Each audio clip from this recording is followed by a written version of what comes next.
Pretty speaking fluency. দেখুন, আপনারা এটা জানেন কিনা, let me share with you. আপনাদের যদি নাও জানা থাকে এখন জেনে নেন। পিটি প্রিপারেশনের 60% হচ্ছে only speaking part.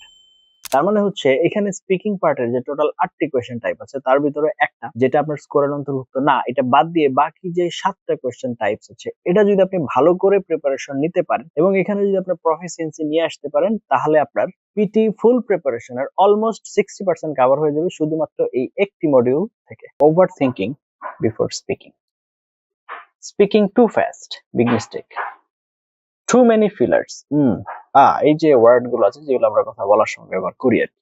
No structure equal broken fluency. আপনার যদি কোনো সুনির্দিষ্ট প্ল্যান না থাকে, কোনো স্ট্রাকচার না থাকে তাহলে কিন্তু সমস্যা। স্টপিং মিড সেন্টেন্স, যখন আপনি বলতে বলতে হঠাৎ করে একটা ওয়ার্ডের জন্য থেমে যান, এটা কিন্তু বোঝা যায় যে আপনি একটা ওয়ার্ড সার্চ করছেন বা একটা ওয়ার্ড খুঁজছেন। Weak linking between ideas, no practice under time pressure.